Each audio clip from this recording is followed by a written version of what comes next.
everybody, and welcome to our second virtual parent cafe. My name is Stephanie Essex, and I'm Ying Sandoval. Hi, everyone. And we're social emotional consultants at the Starfish Academy at the Florida Center for Early Childhood. And before we get started with this topic, talking to your children about emotions, I just wanted to take a mindful moment with you. So I'd like you to close your eyes and think of someone who you love. And imagine that person is standing right in front of you. Think of something really nice that you could say to that person. Say it quietly in your mind. Now think of a different person, someone you don't know as well, or maybe somebody that's having a really hard time right now. Imagine that person is standing right in front of you. Think of something really nice that you could say to them. Say it quietly in your mind. Take a long breath in and let it all the way out. Now open your eyes. Now with my presentation, talking to your child about emotions. And the goals of this webinar are for you to learn about emotional literacy and the benefits to your child, understand different parenting styles and how that affects how children learn to express their emotions, and also learn about emotion coaching and how to teach your child about their emotions. So let's talk about what emotional literacy means. So emotional literacy, according to the Center on Social Emotional Foundation of Early Learning, is the ability to identify, understand, and respond to emotions in oneself and others in a healthy manner.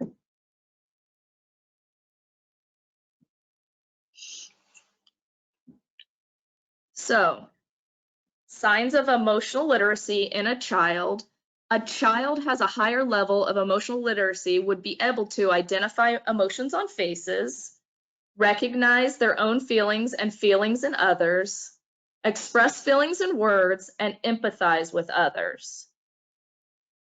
So empathy is defined as having the ability to understand and share the feelings of others. This seems to be one of the hardest things to teach children, and it's important to start modeling empathy for your children as early as possible. When children see you respond to difficult situations with empathy, they will learn to internalize those behaviors and learn to do the same things. In addition to this, there are some really good books that can be used to help your child understand what empathy for others means. One that comes to mind is A Sick Day for Amos McGee. It's a book about a zookeeper who gets sick and all of the animals from the zoo come to visit him. It's a really simple way to teach empathy and caring for one another. So before we talk about parenting styles, I wanted to say something about the benefits of developing emotional literacy. So children with emotional literacy present with fewer problem behaviors and have better social skills and self-regulation skills.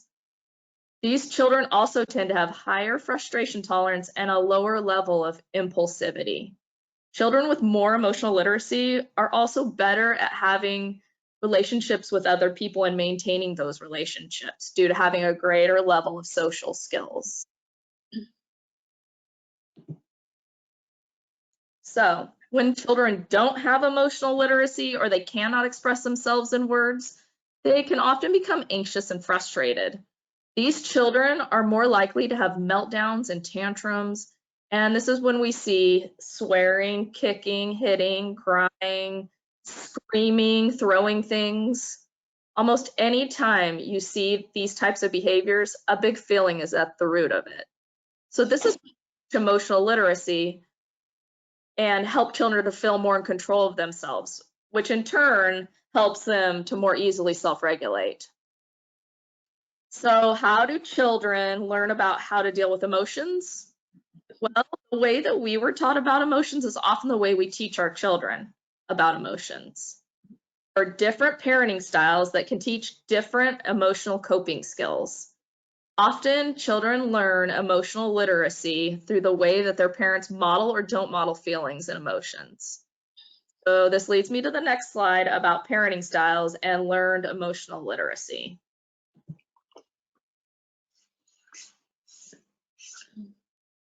So the 4 parenting styles are dismissing, disapproving, laissez-faire, and emotion coaching. So we all have our own unique ways that we parent, and often we pick up on parenting styles from the way that our parents raised us. So I wanted to identify and discuss some of the ways that each parenting style affects the way that our children learn about emotions. Some of these things might make you think about your parents and the way they taught you about emotions, and similarities or differences in the way that you teach your child about emotions.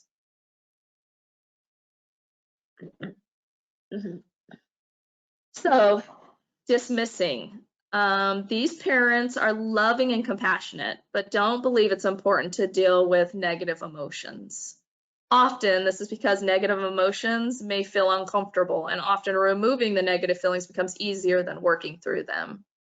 Often we see these parents trying to offer food, toys, or other objects to distract away from negative emotions.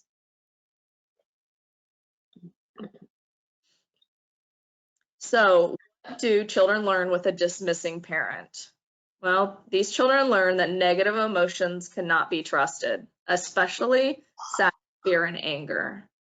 They also learn that it's only good to feel happy, even though you have other feelings. They also learn that it's better to avoid or get over certain emotions rather than feel them and understand them. We often see these children struggling to process certain events in their lives because they have not been able to process the emotions connected to the event, such as death, divorce, maybe even being bullied at school. These children also struggle learning to self-soothe from escalated emotions. They also have a tendency to think escalation is the only way and that some feelings won't be noticed until they escalate into stronger feelings, which can also come with bigger behaviors.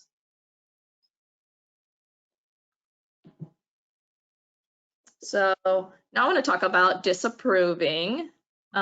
Parents often don't value emotions and feel that negative emotions should not be allowed to happen.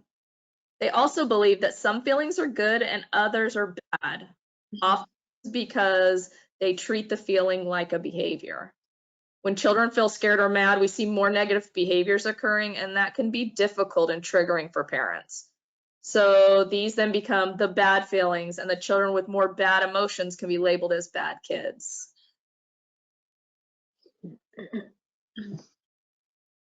So what do children learn with a disapproving parent?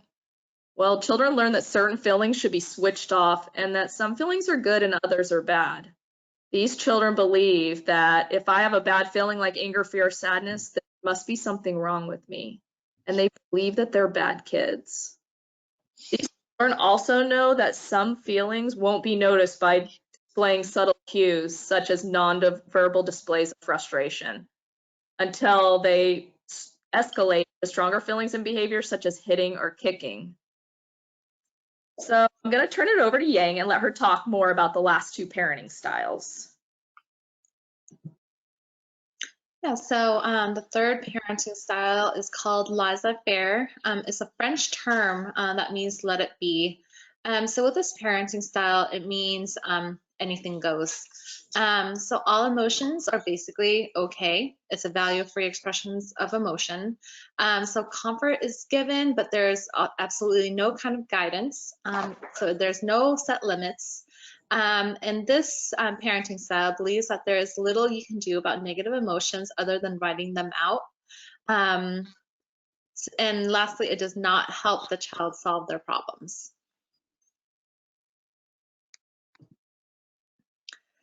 So with this parenting style, it really fails to help children understand emotions or teach them how to manage their emotions. So children raised with this anything goes approach. So some issues are that the child can lack the ability to calm down when they are angry, sad, or upset. Find it more difficult to concentrate or learn new skills. They may not do as well in school. and with their social emotional development, it can definitely be delayed. So, they're not able to pick up on social cues and may find it hard to make friends. The fourth parenting style is called emotion coach. So with the emotion coach, it really values the child's negative emotions as an opportunity for intimacy. It is also aware of and values her or his own emotions. Sees the world of negative emotions as an important arena for parenting. It does not poke fun or make light of the child's negative feelings, and it does not say how the child should feel. So by using emotional coach, as a time, it can be a time to listen to your child, emphasize with soothing words and affection, help the child label the emotion he or she is feeling, and also offer guidance on regulating emotions, setting limits, and teaching acceptable expressions of emotions, and teach problem solving. So children who have been raised by parents who emotion coach have some really big advantages. Some of the advantages are that, they can get along better with others. They form stronger friendships with other children. They are able to manage their own emotions. They can calm themselves down more quickly when they get upset. They're more confident. They're able to really self-regulate.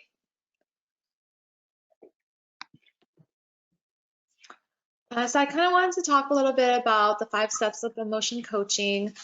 So with this little picture here is step 1 to step 5, and so it's just kind of going up the tree. So with step 1, it is be aware of your emotions. So with this, you want to tune in your child's feelings and also your own. So with this, you really want to pay attention to your own emotions from happiness, sadness to anger. You want to observe, listen, and learn how your child expresses different emotions. Watches the changes in facial expressions, body languages, posture, and tone of voice. So step 2 is to connect with your child. So with this, you want to use emotional moments as opportunities to connect with them. So you want to pay close attention to child's emotions. Try not to dismiss or avoid them. And you want to recognize and encourage your child to talk about his or her emotions. Step 3 is naming the emotions. And if you watched our last Starfish Parent Cafe, I talked about maybe creating a emotions chart to put in your child's room or maybe even in the living room for the time when, if there's any kind of emotions, you see any kind of emotion, you guys can talk about it. So with this is a step for it. So with this, you want to, again, identify the emotions your child experience instead of telling your child how he or she should feel. And you also want to kind of set a good example by naming your own emotions and talking about them too. And lastly, help your child build a vocabulary for different feelings. Step 4 is really listening to your child. So with this, you want to respect your child's feelings by taking time to listen carefully. So with this, it's really communicating empathy and understanding. Take your child's emotions seriously. Show your child that you understand what he or she is feeling. And also lastly, avoid judging or criticizing your child's emotions. The last step is step 5, which is finding good solutions. So with this step, you want to explore the problems together. So some things that you guys can do together is, maybe do chores together, picking up toys, and you want to make the task as fun as possible. Catch your child doing lots of things right and praise him or her. And, and help your children think through possible solutions with their problem. And when children misbehave, help them to identify their feelings, explain why the behavior was inappropriate. And lastly, don't expect too much too soon from them, just because they're learning about the emotions, they're learning how to get by every single day. So yeah, don't expect too much too soon.